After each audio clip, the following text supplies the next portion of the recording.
Hello everyone and welcome to a Level Up Talk with Wilson. Here, guys, there we go. Let's straighten out a little bit. Straighten things out. Come on, get on page, get on stuff like that. Hello Solomon, you wonderful human being of awesomeness, you. How you doing? How are we doing today? Are we punching demons in the face? Are we feeling like we're getting punched in the face by demons? Because sometimes that happens too. Okay? I got your back. I get it. I can get the vibe. Yeah.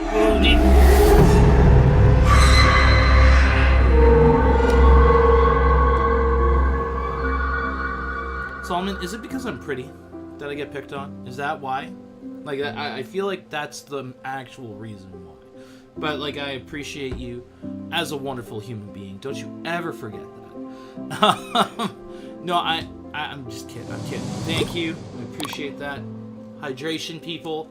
If you are not hydrated, what are you even doing? What are you doing? I'm gonna turn down just the music, just a bit, because I feel like I'm slightly competing. Only slightly, but like I'm okay. It's all right. I'm only crying on the inside. Yeah, we're doing a little bit better there. There we go. Little calmer vibes, little background-ish vibe music, rather than in-your-face kind of music. Can't do the job. Can't do it. Sorry, that's my Arnold impersonation. Hey guys, a few announcements before we start diving into our Level Up Talk. And you might be like, Wilson, what's the deal with the earlier Level Up Talk? One, I do have an awesome support team meeting. Woot woot! Yeah, that's right. I have a support team. Because I need support.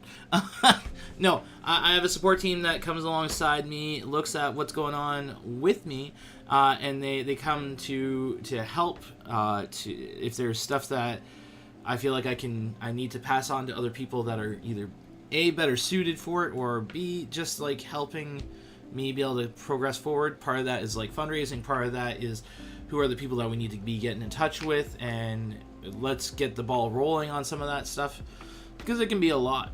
And so I've got a meeting this afternoon, and yes, that's at 3, so that's like a woot in there, but I didn't want it to be too tight that like our stream was going to be affected through that. And then the other part, I hope it's a fun meeting. It actually is. I'm excited.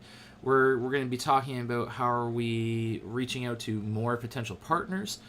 Who are those partners that we need to be getting in touch with so that we can raise some more funds for what we're doing for Graphic Word, so that we continue to have a sustainable ministry, which has been the big thing this year. Has been like Hokey Dina. We've been getting sustained. And it's been pretty awesome. We've been used to going on a very bare bones kind of budget. Breathing space has been beautiful. It's different, and the weird part of it, I'll share that. Thank you, Solomon, for throwing down the donate button. If you want to donate to this ministry and help keep it sustainable, please check it out, qiu.ca/donate. You see it in the chat. Hit it up. But yeah, it's funny how when you're used to being on a tight budget, that then when you have leeway, you don't know what to do about it. Like, it's almost paralyzing a little bit, because you're like, should I not just like not touch it so that we can have just continued leeway? And that's fair. Like, that's a fair thing to have. But now it's like looking at, well, how can we invest into this ministry to help it grow, to be more professional, to reach more of awesome peeps like you, which we've been growing, guys. Like, I've been seeing some of the stats on what's been going on our streams, and I'm telling you, it has been bonkers awesome. Big numbers due to awesome people like Pilo, like Tom, and like Nuggets, who have been showing up, hanging out with you guys, being able to connect with where you guys are at for gaming, for other nerd stuff, creating fun, ridiculous content for you to enjoy, especially Nuggets screaming. I don't know why he grunts every time.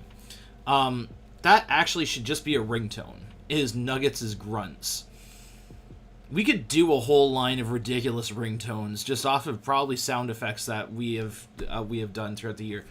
Hey, if anyone is like a recording expert and would like to goof around with that, go nuts. Have fun with that. But yeah, so there's going to be some changes over time. Not immediate. I'm saying that right now. It's not like next week you are going to see a brand new office. It's not that. No. I'm not saying that.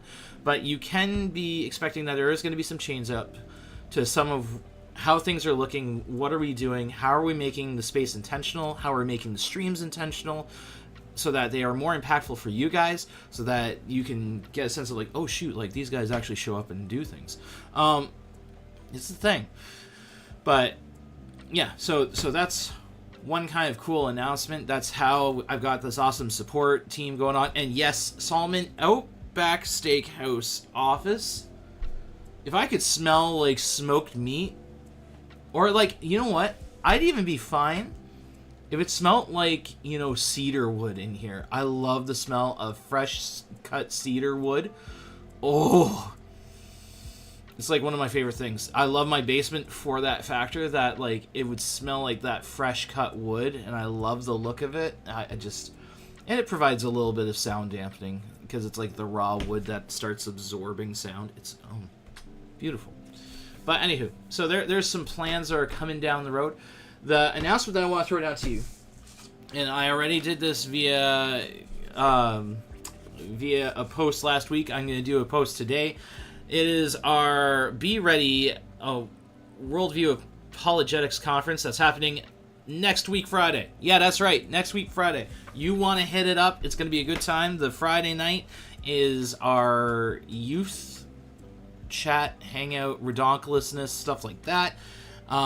These are apologetics, and they are unapologetic about it, is my catchphrase with it. The idea of apologetics is you're defending your faith. You're being able to give reason why Christianity stands. And it's not like arguing to be mean. It's arguing to inform. And ultimately, I found this over time. So this is my thing on apologetics, and this is my experience in apologetics. When I go to argue to try and outdo the other person, we may as well just not have had that conversation. Because the true intent of what I see apologetics is to give you information for you to understand, and then you got to weigh out what your decision is. And I can't help that factor. That's where I leave it to. I'll give you the stuff that I've studied. I'll give you the factors that I've seen and how I stand on it and how I stand firm on it, that I'm not just like going with whatever I feel. I've had to sit on it. I've had to process the thoughts. And then you got to leave it to the other person. It's a good discussion. It's good debate, and especially it's defending why you believe, like, how is God 3 in 1? Like, learning how to be able to share that. Learning how to share what's your view of evangelism, and like are we doing that? Like, there's some apologetics and defending on that. How are Christians supposed to be proactive? What are they supposed to be doing? And this is especially in the wake of, like, I hate saying it, people don't always read their Bibles, or if they read their Bibles, they don't read it in context. And this is why in our streams, Solomon and I always say #context. Like, context. It's the most important thing. You need to understand what was going on at that time. You need to understand what the vantage point of the reader would have been. And then you have to then put yourself into that situation. You don't make it fit you. You fit it. That's really the hard part of it. And that's, I see good Bible teaching and apologetics are important. But you don't argue to be mean. You argue to help inform, and then you got to leave it to the person to process if they're going to go with it.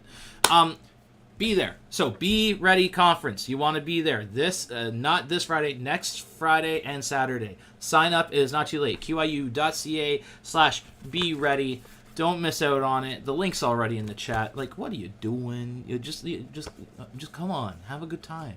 Let's do this. Let's do this. Oh my goodness, what did Solomon throw down? I don't know why I'm making sound effects, but I did. I don't know what that is. Oh, okay, you just highlight stuff. Okay, that's my bad. So it's okay. I'm just old. Leave me be. It's a factor. Okay. The other thing that I want to share with you guys, and this is where I'm excited to be able to say thank you, Solomon. I am the elderly streamer, and I'm fantastic because look at my beard. It still needs to turn green. I am working on it, Solomon. I am. I might need to do it for next week because then people are going to ask what's the deal with the green beard at the conference that I'll be at. So there's another reason why you should be there, because I'll be there. Ninu.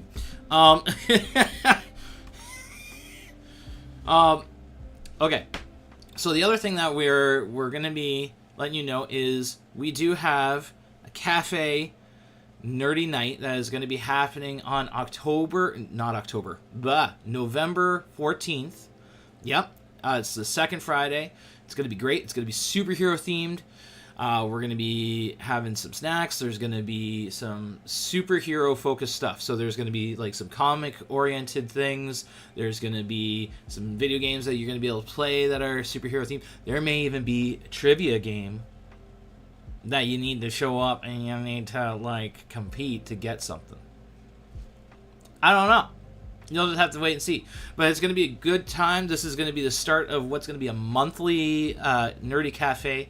And developing that as we go along, helping to encourage nerds to get out, hang out with people, spend time with each other, kind of like a semi-drop-in night vibe. There will be a cool talking point, so it is very much like a drop-in night, just with nerd-focused themes.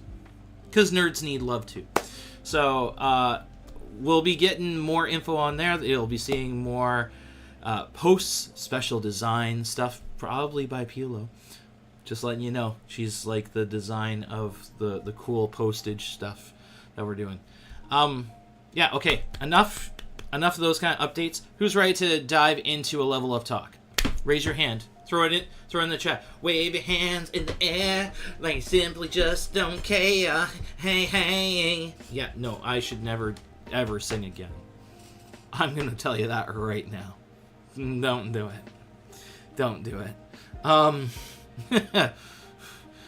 Thank you for staying this long and bearing with my random music vibes. Okay. So today's chat is brought to you by Cookies. No, it's not. It's not brought to you by Cookies. It's brought to you by Youth Drop-In Nights. Yes, that's right. We have Youth Drop-In Nights that are here on Wednesdays at the Youth Center. You should totally hit it up. It's Wednesdays, 7 p.m. to 9 p.m. We got a great crew. I was there this past Wednesday. We had a lot of fun. It was board game kind of focus, stuff like that. I got to argue with a ton of students. It was great. It was very enthusiastic. I may have bitten off more than I could chew with some people. Apparently, there are better arguers out there than I am, and I am actually a little shocked on that. But this talk kind of came out of me getting into... Guys, I've been getting back into watching stuff. It's been so good. It's been so fantastic. And I gotta show you what I've been watching. Because, guys, if you're a child of the 90s, hi, welcome. Thank you. Thank you for coming on out. And yes, I know, your back hurts, your knee hurts, and we appreciate you for it. I want you to know, you're seen, you're heard, and you're felt in the sharing of the pain. This is Batman Beyond. It's a fantastic series. Guys, I cannot vouch enough on this. The only thing that beats Batman Beyond is Batman Animated Series. I will say this. I'm sorry if you guys like Batman Beyond more than the animated series. I love you and I disagree with you. That's all I'm going to say. But Batman Beyond was a great follow-up to Batman the Animated Series. It features Batman in the future when there's like lots of high-tech vibe. There was a time, mournfully so, there was a time where it was looking like we were going to get a Batman Beyond animated film by the same peeps that did Spider-Man Into the Spider-Verse and Across the Spider-Verse. Any of you fans, raise your hands if you were a fan of that movie series, which, by the way, Beyond the Spider-Verse, coming out a week earlier, but still in 2027. Hurts my pain. It just hurts. It hurts. We could have had this. Warner Brothers said no. I don't know why. Because, look at that. Look at that. I would watch that. That's Inc. getting after our boy Terry McGinnis. Batman Beyond. Dive bombing. It was, people. We could have had something beautiful. Anywho. So I've been watching Batman Beyond. Fantastic series. It's not Bruce Wayne. It is Terry McGinnis, as I said. Similar kind of backstory. His dad gets gunned down by a big corporation. And he's got a lot of angst issues. Tends to be a thing in Gotham, apparently. And the only way that he can deal with his angsty issues is by confiding in this old, senile Bruce Wayne, who can't fight crime like he used to, because legitimately has a cane. And he dons the Batman Beyond suit, which is... oh my word, guys. Oh my word. You thought the original Batman was decked out? Cute. No. Don't be delusional. This thing has cool rocket boots, as you can see. Look at the rocket boots. Look at the rocket boots. They're so pretty. He has a glider. His face is all completely covered. None of the, the half mask, not the Alfred kind of stuff like that. Just saying. He can summon freaking batarangs that are also electric style. Guys, why am I telling you this? Watch the series. Just after this, go on YouTube, find it. Just do it. Do your homework. Or, I think Crave even has it. Yeah, watch it. Thank you, Solomon. # watch it. Just do it. Just do the thing. Anywho, so I'm watching this series because I got it Christmas this year. Because I already had the Batman the Animated Series. Now I've got Batman Beyond. So now I'm complete. I'm okay. And I've been watching through it. And got to this interesting episode. And it is Batman Beyond... I forget what episode. Oh, apparently. Episode 90. Guys, episode 90. Make note of that. Make note of that. Yeah, people watch it. Stop watching this and go watch Batman. No, I get it, Solomon. I very much get the vibe, and we already, I think we have one person that decided to go, yep, no, I'm taking the advice, we're doing it.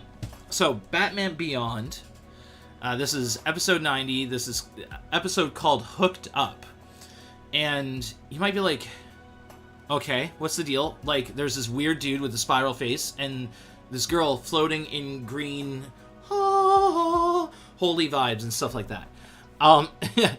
What happens in this episode, just very briefly, I'm going to only tell you the beginning part of it. This dude is called Spellbinder. Everyone, Spellbinder. Spellbinder is a psychologist. He fights Batman via illusions, through psychology, through, kind of distortions of the mind, which is, I love those kind of villains, to be honest. This is why I love Scarecrow. Scarecrow is Scarecrow and, shoot, why can't I remember his name? The guy who figured out the identity of Batman, who is a villain. Shoot, I can't remember his name. He wore, the big fancy glasses. In Arkham Asylum, he is the psychologist that tries to work through the villains, and he ends up manipulating them. I forget what his name is. Research. Help me out here, people. You know how to put things in the stream. You can help me. Anywho, Spellbinder has tried to defeat Batman one other way. That didn't work a while ago. That was his intro episode. Here, Spellbinder has created the ultimate VR. As in, this virtual reality. So kind of Scarecrow mixed with Mysterio. Actually, Solomon, that's pretty apt. Yeah, that's about right. It's like Scarecrow and Mysterio decided to join forces to create the ultimate, sidekick / successor, and they did it, and they did it well. So he creates this ultimate VR experience. You see how he's floating? This thing legitimately frees you from any confines of the current reality and sends you into whatever kind of reality that your brain releases the most serotonin levels. If you don't know what serotonin levels are, it's the feel-good drug of the body. So essentially, whenever you have a positive experience, when you are affirmed, when you get serotonin when you get a hug. Okay? And actually, if you hug someone, oh guys, get in here. When you hug somebody, and this has actually been proven via brain chemistry, which is really cool, and like responds with CT scans and stuff like that. When you hug someone for 5 seconds, you get like a little bit of serotonin, and it's enough, like it's a feel-good kind of thing like that. And I'm talking about like 1 Mississippi, 2 Mississippi, 3 Mississippi, 4 Mississippi, 5 Mississippi. Yo, that's like a decent hug. That's like a good, like, ooh, I'm seen. You hug somebody, apparently, for 20 seconds at that level. You create not only just a serotonin level, you actually create a bond within your brain. Like, your brain chemistry actually goes, hey, this is a person that we should always be around. This is the person that we feel safe, that we can trust, that we feel good around. And so we're going to keep doing that. That's why cuddling, and teenagers, I'm looking at you, okay? Because let's not lie, y'all get cuddly. And I know this because I got cuddly. And that was with my friends, period. Like, you held, you hugged, you got up close. And that's part of, like, the serotonin release. Your peeps are your peeps then. That's why you guys get, like, so so hard focused on being close to your crew. Because you've created that serotonin bond. This is what Spellbinder is doing, actually. He is encouraging the serotonin levels by giving them the feel-good drugs that are in your brain that then help you feel loved, help you feel cherished, to be wanted, to belong, to be connected. And these were people that had brutal backstories or, like, just had broken families. That's all it was. But they got such a high affix that they didn't then want to be part of reality anymore. And, like, Spellbinder would pull them out and be like, okay, that's enough. Now, if you want more, you got to go, like, steal some money, and then I can give you another hit and stuff like that. It's legitimately drugs. It's just your own body. And so throughout that series, like, it's kind of nuts how these people wanted to escape into this reality so hard that, like, they were actually experiencing like a loss of drugs. Like, when you see someone who has a drug addiction and they are going into recession, like, they were shaking, kind of stuff like that. And so, guys, check out the episode. It's fantastic. It's a great show. You should watch it. I thought it was apt because of VR headsets.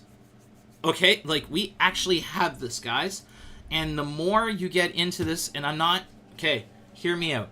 I'm not against VR games. I think they are so cool. I think it is definitely a different stage. Like, before you had to have separate headphones and the glasses and stuff like that, we are now at the point where, like, they come together. And Solomon, I've got a story for you based on the motion sickness. So, like, buckle up in a bit. But if you ever get a chance to see some, like, videos of how people respond, like, look at this. We even have people, like, wielding, like, fake guns, and they are on treadmills, and they have stand packs, and, like, there's weights and stuff like that, that it feels so real. Like, it's crazy. And if you watch them, like, you also need to go on, like, TikTok or Instagram and just type in VR games gone wrong or something like that, or, like, VR games mix-ups or stuff like that. Because there's fantastic ones where they're on, like, a roller coaster and they, like, their brains are so committed that when they go down, they are freaking out. Or if they fall off a ledge, they are, like, full stumble, even though, like, you're watching them and they are legitimately not falling. They are walking around, but their brains have committed to the reality so hard because it's so convincing that, like, your body goes, oh, now we're done, and, like, stuff like that. So, story time. You guys want story time? You good with story time? Here's story time. All right. So I was at a buddy's place, and he got one of these VR headsets. And, like, we're talking full immersion, as in, like, goggles and headset. But, like, he got me to sit in his gaming chair, which at that time I'd never sat in a gaming chair. I'm like, ooh, this is nice. And he had, like, a space game where you're in this, like, floating turret, and you are shooting aliens that are coming at you. But sometimes the aliens would actually, like, land on the thing, and you'd, like, be freaking out and stuff like that, right? So, and you're able to, like, see the Earth down below. So, when I put it on and, like, do this, I could barely hear him, like, at all. It was so immersive, like, I'm hearing the noises, and as, like, you're shooting this big Gatling gun, like, you could, like, just see in the screen your things jostling. It was so loud, you're hearing the loading, you could hear the vrooming, it was so intensely real. And so I would look down, and I could see my feet. And it was overhanging, and I could see, like, space underneath me with, like, a bit of the... And, like, I got sick on that end. I was just like, ooh. Because me and heights don't do well. I'm just... Like, I'm okay, but, like, there's... But then, as I'm shooting and I'm destroying all these aliens, one comes up, lands, like, right on the window. I'm like, ah! Like, full-on freak out. Like, I shove back... And I'm, like, trying to, like,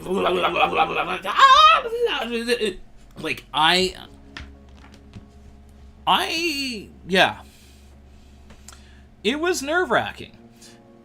And he's able to watch it all on, like, his giant, beautiful TV to be able to, like, see what I'm seeing and laugh at the experience. Meanwhile, I'm freaking out.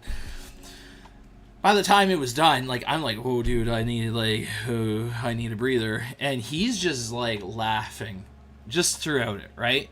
Because there's one reality and there's another reality that's going on. And then I also got to try the Batman VR game. That was cool. Getting to, like, huck, like, shurikens, which was cool. I was more accurate when I was doing it physically than I was when I was doing it with a controller. Go figure. Your muscle memory goes, hey, I know how to do this. Fa-ching!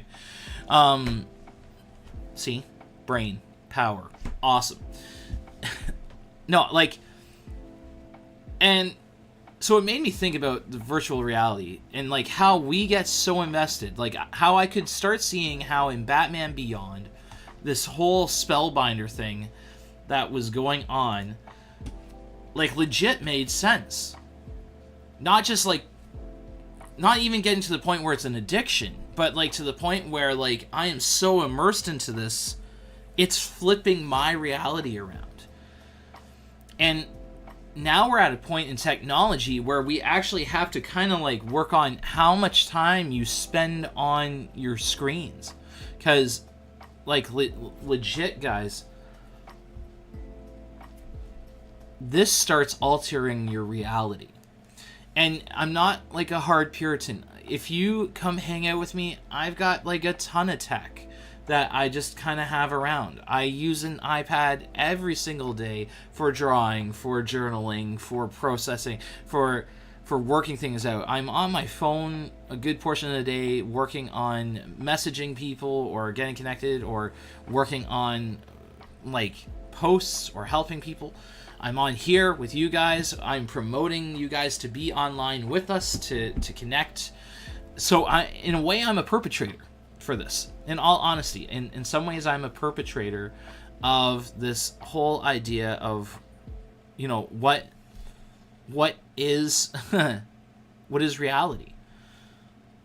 But then here's the hard part, is that when we get so absorbed into this, we forget about there's actual reality out there. There's things, and, like, when I'm outside in a different space, oh my word, my brain shifts. And I've been appreciating watching my wife. My wife, has been awesomely committing to walking the kids to school and walking to get the kids from school. And that has been giving me some freedom as far as like being able to work and focus here, not having to like rush back and forth, and feeling like I can have more time being able to do the stuff that I need to do. But the other factor in it has been she's been enjoying the walk. For her, she even says like the way she's able to process things rather than just being like stationary in one spot, stationary at our home, and working within the home in that area and stuff like that. It has gotten her out. She's had more like walking, which she knows is a different for her and how she feels.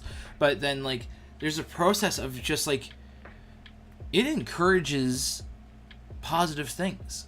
Just going out, just touching grass. Imagine that. It's actually a good thing, right? And I've noticed that too. When Walk to Mordor happens, as much as I don't like, walking too much, I get to spend time reading God, like listening to God's word, processing, doing prayers for you guys and stuff. Thank you, Solomon, for throwing down the Walk to Mordor. That's coming though this March. Well, next year, March. You're going to be seeing sign up because it starts in April. So, Wilson's going to be obnoxious for like 2 months beforehand, and then obnoxious for a whole other month. So you got to deal with essentially a quarter of the year me being obnoxious. You're welcome. Walk to Mordor 2026. 100% Solomon. But here's the thing that, like, there are positive things that we need to reinforce, and like, what are we flipping our worlds around? I say legitimately flipping our world around because ultimately we are in a reality. We are in this thing called reality. You're a real person on the other end. I'm a real person on this end. I'm connecting to you because I want to encourage and support you to help you develop in who you are. And that's part of our thing, is like we want to encourage you as the heroes that we see you as in the community of other people who are along kind of the same path, right? Working along, trying to figure out what life is, trying to figure out who they are. And then we see that Jesus is kind of that one that comes alongside us and guides us and directs us. And if we choose to follow him, man, is it a wild time, but man, do we get stuff out of it. And this is where, in my head, when we're talking about virtual reality, we're talking about flipping what is reality. We're talking about having stuff focused around us that this is what we hear, this is what we see, this is what we experience. And guys, I'm not trying to sell you on a cult. I'm not, okay? I want to clarify that right now. I don't see Christianity as a cult. Because what we are legitimately encouraging in faith, and in being a Christ follower, steak cult, yes, okay, that we are in some way, because steak is amazing. But with Jesus, like, legitimately, we're about to dive into how Jesus was flipping the switch and how really he was throwing an upside down kingdom, shifting the reality that was going on at that point. Because Jesus has a different vantage point on what reality actually should be, right? There's the reality of how reality is going right now. And I'm saying reality a lot, so I hope you're catching along with it. But there is a current reality of what is happening in our climate as a culture, as us as individuals. There's a reality of where you are at right now, what things you're going through, what things you're facing. And then there's a reality that Jesus kind of brings in.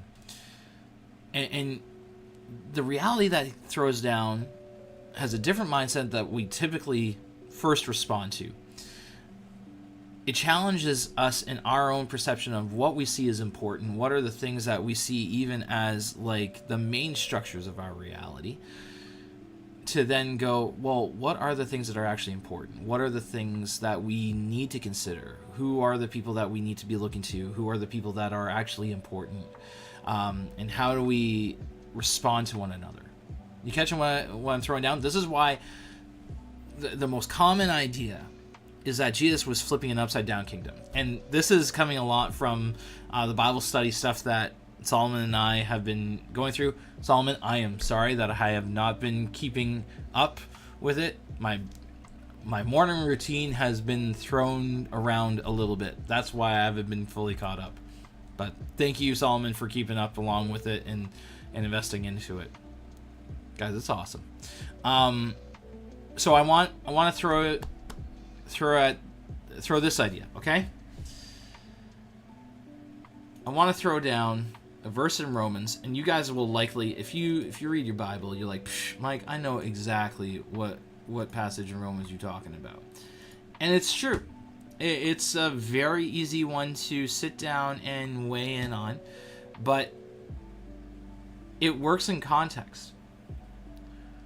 It works in context because of what Paul is calling the Romans to actually come to. Okay? So this is what I'm jumping at.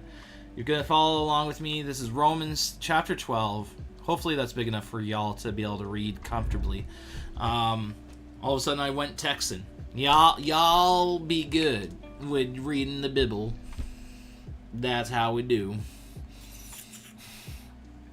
If there's any Texans on here, I'm sorry. I butchered your beautiful accent.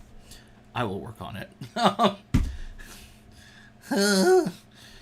All right.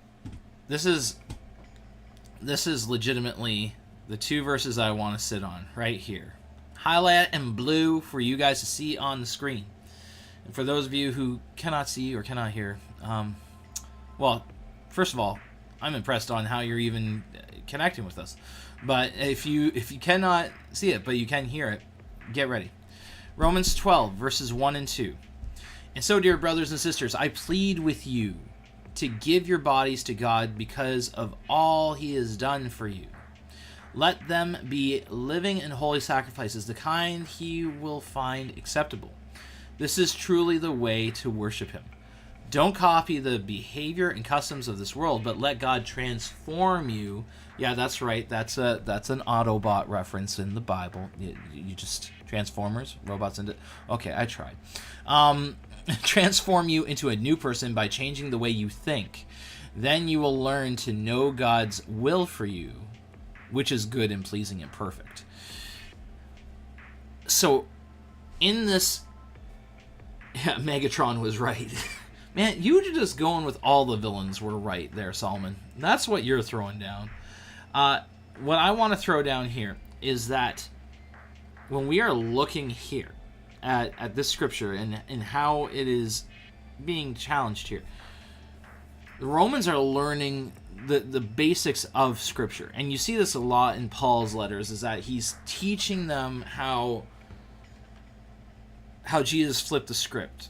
And how Jesus was the one who challenged things and encouraged growth, right? And part of this process, like, give your bodies as a living sacrifice, he's throwing this idea of what is the actual sacrificial system, right? Sacrificial system was to make things right, that you would be right with God. You had this animal die, and it was to please God, to appease what was going on, because something else had to die in order to take away, like, your sins, to make things right with you and God. But here, and this, I plead with you to give your bodies to God because of all he has done for you. Let them be a living, holy sacrifice, the kind that he will find acceptable. This is truly the way to worship him. He's saying give your actions, give who you are and what you do to God, and submit it in a way that it's putting to death what you would naturally want to do, right? Like, some of us have inclinations to not the best things. Like, don't copy the behavior and customs of the world, right? That's verse 2. The start of it is like there's some things that in us we are still working out. And this is where, thank you, Jesus, honestly, for your grace, your salvation, your willingness that he died for us to make us right.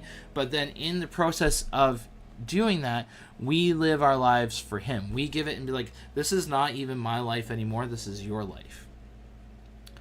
And that's a hard part, right? Like, that's a giving up of what you would just want to do and go ahead with, right? And that can be difficult because when we are so used to getting our own way, we are so focused on having things our own way, we just, we just go, well, why Jesus, what about just only focusing on this area? What if we just, focus on the easier stuff, and then maybe you'll all wade in and stuff like that? It's like, but that's not actually what Jesus is calling us to do. The idea of, like, pick up your cross and deny yourself is like, what? Like, be willing to bear the thing that you don't want to do. And I say that's proper. Thank you, Solomon, for dealing with the bots. I appreciate that. In the name of Mongolian Jesus. Wow. I say this because, guys, in the context of Jesus telling you to pick up your cross daily, is when he had to confront Peter about, well, Jesus, you can't die.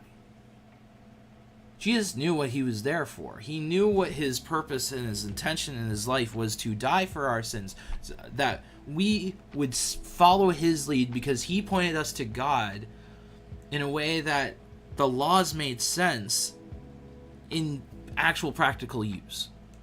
Like, he was a demonstration of the law lived perfectly in relationship with God, which was the, like, big thing that was going on. But then the thing about it is that Jesus didn't want to die. And you might contend against this. I just say you need to read what happened in the Garden of Gethsemane. We have a moment where we see Jesus in true human form, okay? Because people go, oh, well, he's not really human. He was like just God. It's like, you didn't read the Garden of Gethsemane. When Jesus is at the Garden of Gethsemane, he is pleading with God, please take away this cup of suffering from me. Because he knows what's going to be the next step. He's known this since he started his ministry. But he says, not my will, but your will. And we know what happened. Jesus gets arrested, he gets beaten up, he gets totally thrashed with cat of nine tails, he gets thorns shoved into his skull, has to carry his own means of death, even though he's done nothing wrong. He doesn't die by bleeding, which is a shocker because his back would look like raw hamburger, and gets nailed to a cross where he dies by asphyxiation, aka he dies drowning. All this happened while, like, all throughout the night he's kept up. He's not even able to sleep. And the most brutal punishment, because those nails that they drive into his wrists, yes, it would be his wrists because that's the thing that would sustain his weight, are hitting nerves, is grinding on bone, and he's having to do that over a course of several hours just to breathe, to pull himself up to breathe. Guys, living sacrifice right there.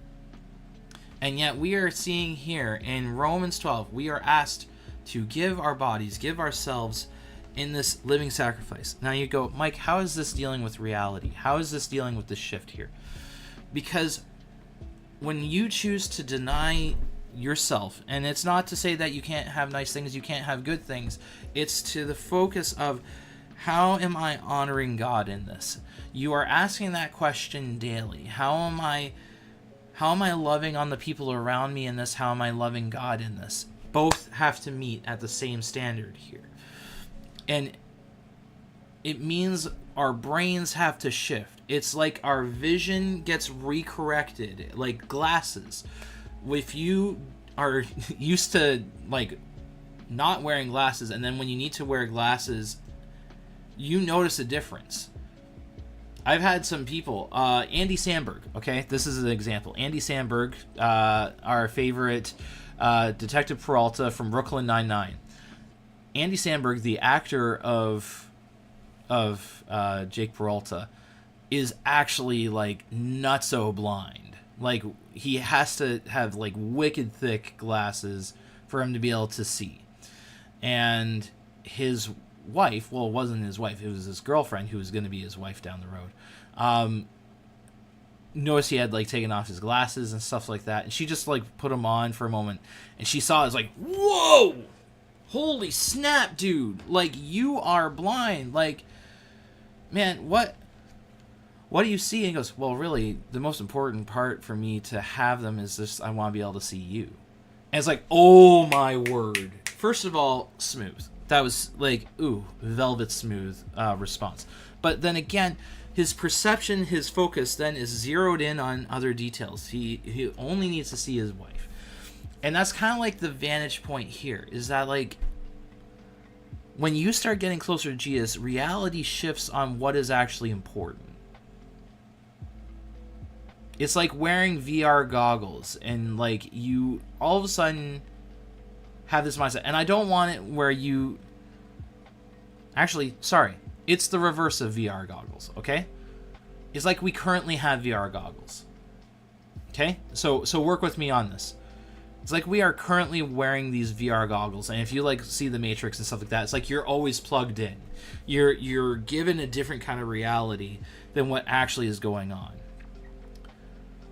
And just like how we had in Batman Beyond here, where they were experiencing a different reality, where they were able to just be like, no, this is my safe spot, this is the thing, this is the spot where I want to be. And then when they have reality actually come out to it, it is shocking. It wrecks them. It goes against their very body, because their body's like, no, we want the good thing, we want to be comfortable with it. And that's the same thing with what happens in our life too. We can be so comfy off of the reality that we're doing. But what are we called by, or called to do? Don't copy the behavior and customs of the world, but let God transform you into a new person by changing the way you think. Then you will learn to know God's will for you, which is good and pleasing and perfect. And why is that good and pleasing and perfect? Because it's going to then help the church. It's going to help grow into the community. It's going to help invest in people rather than be so self-focused, so self-absorbed, so tone deaf. And I hate it. It's like we can be tone deaf to what's actually going on around the people around us, and actually tone deaf to what God is trying to guide us and direct us in. So guys, actually, what we're seeing here, VR reality and stuff like VR and what's going on, is actually more like you are in VR right now. You are so immersed in a reality that you have been told what's important. And some of that is important. Like, you take care of your family. You got to take care of your family. You got to be able to survive, right? Like, these are important things that you do need to be considering of. But to the point where VR, right? It's not team play. It's typically me play, right? Like, it's about me getting ahead, even against, like, I can totally goof around, because we kind of, like, take this different vantage point of what is reality in that state. No different. You're taught. Think about number one. And yes, sure, love on other people, but if they mess with you, you make sure they understand they will never do that again. Fool me once, shame on me. Fool me once, shame on you. Fool me twice, shame on me, right? Like, you know, the whole idea, like, that I'm not going to let that happen again. And I want you guys to hear this. This is from Sermon on the Mount, okay? This is Jesus' words. This is the Beatitudes. And I want to read this to you guys. I really want you to hone in on this. So this is going to be easier for those who maybe are listening to this only, have this playing in the background. You're already on it. For those of you visual, maybe you need to see the words and, like, you need to digest it over time. That's why they're on the screen. That's why they're here. But I want to read this to you guys, okay? And then I'm going to clarify how this is a shift that Jesus is throwing down, okay? Matthew 5, verses 3 to 12. God blesses those who are poor and realize their need for him, for the kingdom of heaven is theirs. God blesses those who mourn, for they will be comforted. God blesses those who are humble, for they will inherit the whole earth. God blesses those who hunger and thirst for justice, for they will be satisfied. God blesses those who are merciful, for they will be shown mercy. God blesses those whose hearts are pure, for they will see God. God blesses those who work for peace, for they will be called the children of God. God blesses those who are persecuted for doing right, for the kingdom of heaven is theirs. God blesses you when people mock you and persecute you and lie about you and say all sorts of evil things against you because you are my followers. Be happy about it. Be very glad, for a great reward awaits you in heaven, and remember the ancient prophets were persecuted in the same way. Why I'm reading to you in this idea of like the flipped reality is that the Beatitudes, and I appreciated my high school history teacher. She's a follower of Jesus, and she was a great studier of history. Like, seriously, this woman is fantastic. She's right now, I believe she's a principal? No. She's, like, part of, like, the school board, kind of, like, head of the school board. She's, like, pretty boss. I'm looking at you, Mrs. Bender. Thank you. Like, if she ever watches this, Mrs. Bender, if you ever watch this, I want to say thank you for that. I thank you for your diligence in teaching us history, but then like challenging us in how do we see this, how do we understand this even today, and for us that we're Christians and you knew we were Christians because we go to church, how you challenge that even further for us. Like, how are we seeing that connected for us in faith? Thank you for that. Yeah, thank you. The beautiful thing that Mrs. Bender brought this up, and I didn't even get to be part of this class. This is actually my wife that told me about this. Was a reminder that when Jesus is making the Beatitudes claims from verses 3 to 12, they were countercultural to Roman society, to this group that the Jewish people would have been ruled over and governed by, and they were feeling this push, this oppression, this problem that's going on there. But then this was also part of against the system that they were even taught within some of the synagogues, stuff like this. So let me elaborate on some of these things just to get what I'm throwing down here, right? So one thing is God blesses those who are merciful, for they will be shown mercy. That would have been a problem for both Romans and even for some Jewish teaching. In the baseline of those who are merciful, they will be shown mercy. Rome, the catchphrase was Pax Romana, which is Roman peace. Roman peace was done by oppression. We force you into the peace. We are not merciful. You will do what we tell you, and that's how you are going to have peace. You get in line or you get smacked, kind of vibe. And yet here Jesus is saying God blesses those who are merciful. People who are willing to reach out to love rather than to smack.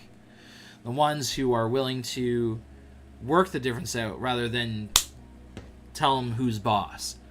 For they will be shown mercy. They themselves, when they are caught in these situations, they are going to be merciful. That would have been very hard because there was zealotry that was going on. There was revolts against Rome that's going on here. That would have been also here. God blesses those who work for peace. They are called for children of God.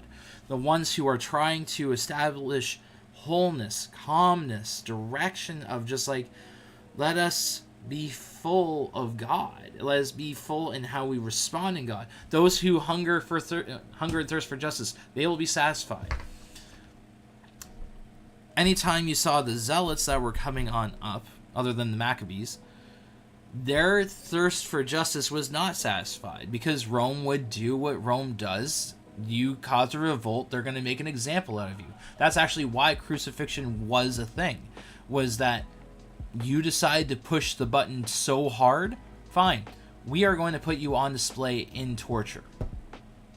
Like living torture. It was nuts. It was broken. Jesus is addressing all these different cultural mindsets of like power is actually wielded and gained by more force. It's like, no, power is not actually done that. Power is given to those who are humble, right? Those people who are humble will inherit the earth. Those who mourn are comforted. There is peace, there is restoration. It is doing the thing that's needed to be done. God blesses those whose heart are pure, for they will see God. They will actually be able to experience what God is, not them become God. They will be able to see God. They will be able to know what actual reality is, to see who he is.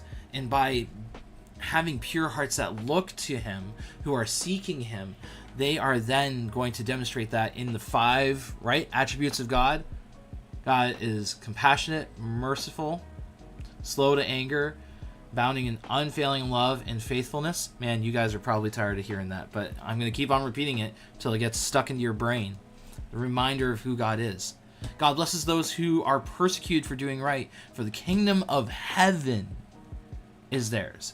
They may be wrecked. They may be seen as lowly. They may be seen as like, what is your problem? But really God's going, that's my crew. Those are my peeps.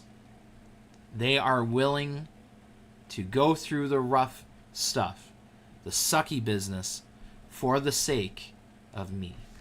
And this is why verses 11-12 is so big, right? Okay?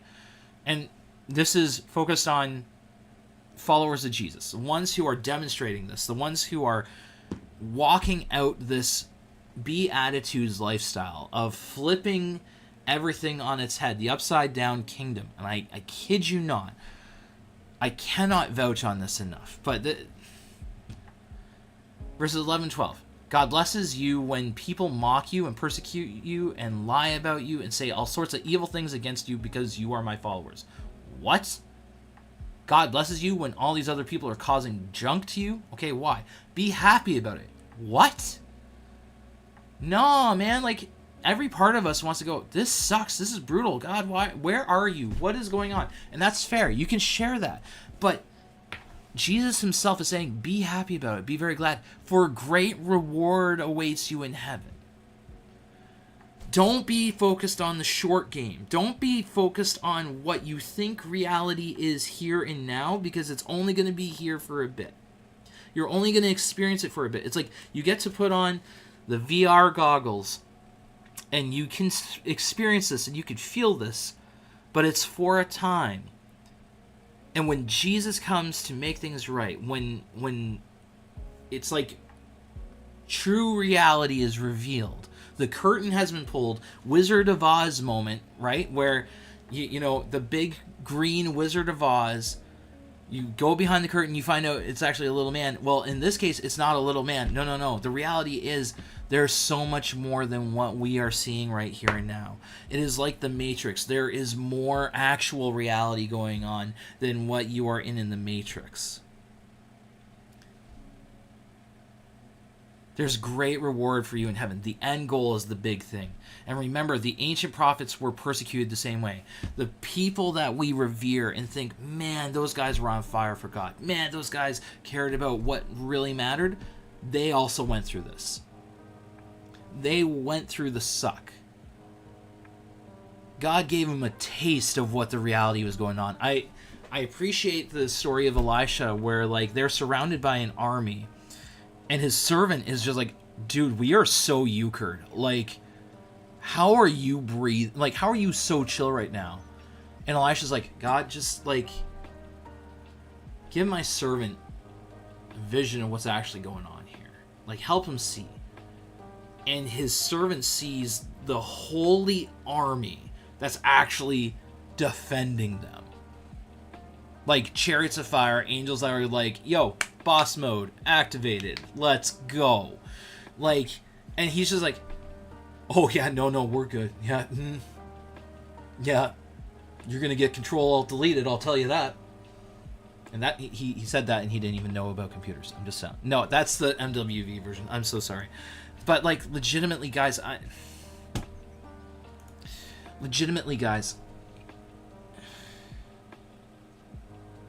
we can get so focused on our bubble. We can get so focused on our VR because it feels good. It's filling our serotonin on the things that we want, but it can be unhealthy. And again, this is not an anti-tech comment, but there's a reason why psychologists who are analyzing how apps are developed, how social media is created, how responses happen. Dude, I fall into this trap all the time, and I'm going to tell you right now, this ministry can be an issue in that way, because I can be hunting for the like buttons, I can be hunting for the subscribes, I can be hunting for the comments, people's responses, because at that point then I feel like I'm heard, and my serotonin level goes up a bit, and it's like, sweet, awesome, let's go for it, let's push harder, let's do longer sessions, let's do ... But guys, if I don't remember that this is just a temporary reality compared to the reality that's coming, that when I am interacting with Jesus, and as I interact with Jesus, he taps me into what the actual reality is, because he speaks into me, Mike, this is not the important thing. This is the important thing that I want you to focus on. Mike, instead of focusing on whether people like you online, or people click your stuff, or follow you, join this, join that, are you doing it for me? Are you doing it for the right reasons? Are you doing an vantage point that I've told you to love people and to love me? And most importantly, to love me. Because it gets bad, guys. I can get sucked into this VR reality that we are in right now. And I can forget about the actual reality. The actual reality that God has blessed me, that God has given me new life, that I am here because God has given me new grace each and every day. And so I need to be transformed in the renewing of my mind by following Jesus, by carrying this cross, this idea of like, I am giving my life to him. And that means the hard stuff that I face, I do it for him. Because it's in following him, because he did the hard things for me. So that I could experience real life, not virtual life. That's why I laugh when it's like, I'm going to meet you in like IRL, in real life. We have this acronym, like this small abbreviation. And I remember at first, I'm like, IRL, what the heck? It's like, oh, it's in real life. It's like, oh my goodness, guys, like, this is sad that we have to actually address this. Like, we forget that there's a thing out there. And guys, it's the same thing with us when we read the Bible. We can forget that. And I'm saying that to Christians. We can get so focused on the things right in front of us rather than the Bible that's pointing out what's actually going on. So here's my challenge, okay? And I'm gonna throw it down here, okay? Don't get stuck in the bubble. Don't get stuck in virtual reality. Don't get so lost in what you see as like the things that you think are more important in life, which is trying to get rich, which is trying to live just the cushy life, which is just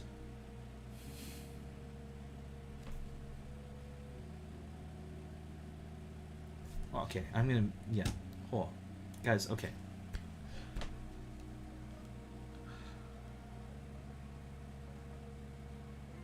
Not living the virtual life, guys, is even going, what's just the thing that's going to make me feel comfy?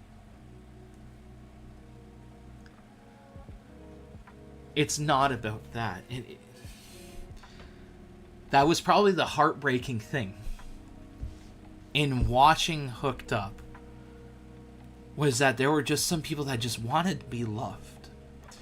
And so in the process of trying to find that peace, that acceptance, and guys, nerds get it, man. Why do you think we game so hard? Is that some of the parts of us that are broken, that we need to hear, that we want to hear, that you are the man, you are the woman, you are adventurous, you are tough, you are bold, you are uniquely powered, you are so skilled, you have so much, like, there's so many things that gaming can do. And I'm not bashing gaming, but if you get so invested in it that it becomes your reality, guys, you need people around you that are supporting you, that are encouraging you, but also challenging you. This is why we created our community. And this is why Jesus pulls us to hear his voice, to hear what he has to say about us, hear that you are loved enough that I'd be willing to die for you. Everyone has that, which is nuts. And you might go, oh, well, then it's not as, like, amazing. No, because even if you were the only person on earth, he would still have done it.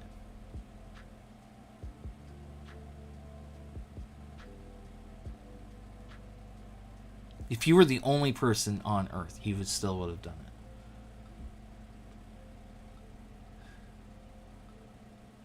Guys,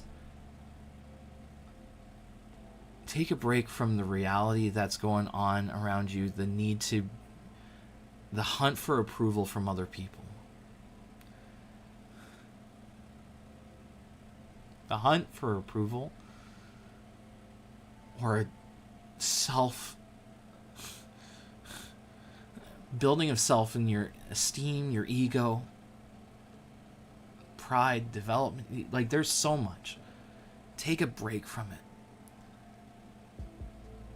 Pick up legitimately a Bible. If you want passages to sit on with that, guys, Psalm 139 is a fantastic one. You should be sitting on that. You should be sitting here in Matthew 5 and how God really flips the switch on what the upside down can. In fact, if you want a complete virtual reality reset, I'm going to point to a YouTube channel, and Solomon knows likely where I'm going to go with this because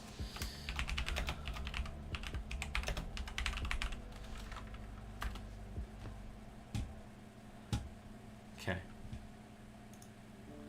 Guys, go to Bible Project. You can find this on YouTube. You can download their stuff. There is this commentary. I kid you not, you should be doing both. But there's a whole series, 10 video series on the Sermon on the Mount where Jesus is flipping the script of what reality actually should be about. Check it out, listen to it, process, and go, okay, where do the things that I am matching right now with Jesus on that, and what are the things that I need to work on? I need that reality shift. I need that refocusing. I need to do the right thing here in following Jesus' lead on that. I kid you not. It's a fantastic series. I love watching it. I've watched it with my kids. They get their heads like, whoosh, and it's like, But I encourage you in that. Check that out. It's a great resource. Actually, I can't even do the link. Solomon, if you want to throw the link in the chat, feel free to do that. Who is this? Oh, all right. We had like the new follow and stuff like that. That's cool. But yeah, check out the Sermon on the Mount by the Bible Project. You're gonna want to do it. It like Beatitudes is just the lead up. Okay, there's so much more that's going on there. With that, guys, okay, I'm gonna pray. So if you got any prayer requests, throw it down here. The level of challenge is let God reorientate your mind to the actual reality that's going on. Don't get so sucked up into your VR of what's going on, what you think is going on right now. Because when God flips the script, oh my word. So good. Ooh, a VR parting of the Red Sea experience would be nuts! Someone needs to do that. There's a video game where you can, like, go through the Bible. And it, like, I'm waiting for it to, like, get released, and we should do a live stream of it. Just saying. Cool. All right. All right, y'all. Yeah, any prayer requests? Thank you. Oh, my word. I need the stretch so bad. Oh, that was good. Yeah, throw your prayer requests into the chat. Right there. In the chat. My thumb is hitchhiker vibe, so that's the fun thing about it.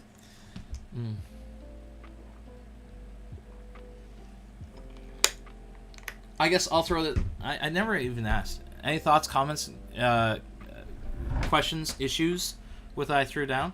I like open dialogue. If you got a problem with something that I'm saying, I'd love to hear it. I'd love to work on it. This is like an open dialogue. This isn't just Mike preaching, okay? That's not what I'm trying to throw down. But I do want us to grow. And I part of that is we got to shift our brain. We get so comfy in our own vantage point. It's like, is that what God says? Is that what the Bible says? Is that what Jesus would say? Because if it's not that, we really do need to work. I have a problem. Stream about 23 hours too short. Solomon's desperate for that full day stream. I'm not gonna lie. That'd be a lot. I should look into a weekend where we can do that. Because I'd even want my kids in on that too. And like we could play ridiculous games and having drawing competitions or something like that. But that's random. Any other questions, comments for you guys? Legit, throw it down. I'm ready. I'm ready. Sorry. I'm being obnoxious. I'm just hoping I didn't miss anybody in chats. So far, it doesn't look like there was anybody else. So we're good. We don't have to cry. All right. So I'm going to pray. There's a few prayer requests that we got going on here. So let's hit this up. Father God, I thank you for the day. Thank you for the dive into virtual reality, Batman Beyond, and you having the Upside Down Kingdom. God, I thank you that you challenge our virtual reality. The virtual reality of what we like to focus on, what we think is going to be important, what we want, where we want to build our serotonin levels. And like the more with tech, the more with stuff like that, that's just nuts. But like it's the human condition is really what the problem is. We want comfort. We want things to just go the way we want it to go. But ultimately, God, there's a reality that you've put into your word, that you are that reality that we come up against. And that at some point, we're going to have our goggles, our headsets pulled off, and we're going to see the reality that you have made, that really dictates actual reality. And that's a hard thing for us to take on. So, God, I just pray for that clarity right now. Now, if anyone maybe in their VR, their current reality, they are trying to do so much to get loved, to be respected, to feel safe, and they've been trying to do it on their own merit, and they've been told that it has to go this way and this way and this way and this way, God, that you would just, you'd pierce through with your voice. Give them a taste of your reality, that you are that peace. You are that assurance. You're the one who can identify who they are. That their true identity is in you. That reality that they are around, that is around them, is actually defined by you. And when we do that, life goes different. Yes, it's not smooth, but man alive. It is more full than the reality that we can make for ourselves. So stir us up in that, God. Help us to hear your voice. Help us to be willing to nudge the headphones a bit just to hear you. Challenge our perceptions. Lift the goggles just a bit to be able to look into your word and what you say and how you direct it. God, God, I pray for Solomon. I pray for healing for his body, rest for his body, peace of mind and heart, be with his family, support his family, defend their home, bring peace to their home, bring rest to their home, rest to their bodies, peace, wholeness in their bodies, minds, and hearts. Been going through so much. God, just overwhelm them with your presence.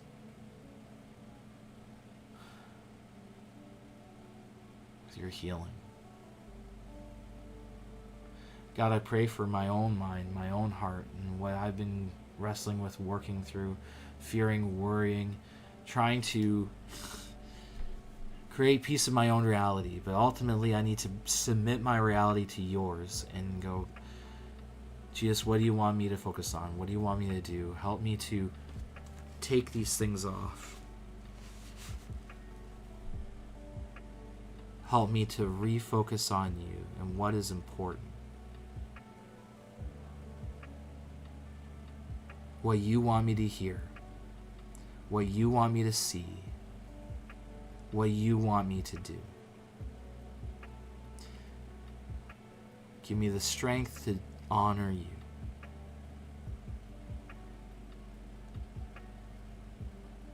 To deny myself and to pick up my cross and following you.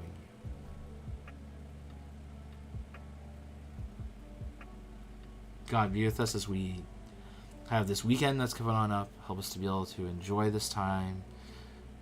Hopefully for a bit of rest and peace of mind.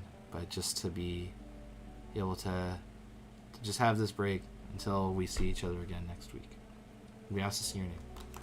Amen. Whoo-wee. All right, guys. That was one heck of a stream. That was a long stream. But it was awesome.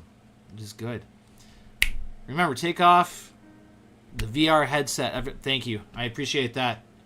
Needed that reality check. Cheese was coming at me. Remember to take off the VR headset, to sit in God's Word. Don't be spellbound by what's going on around you. May you be listening to the reality that God throws down in front of you. Trust in Him. Sometimes that reality can be a hard shock for us, but it is good for us. I appreciate that there's just cheese there. It's just like, there we go. But yeah. Yeah. Grow. Develop.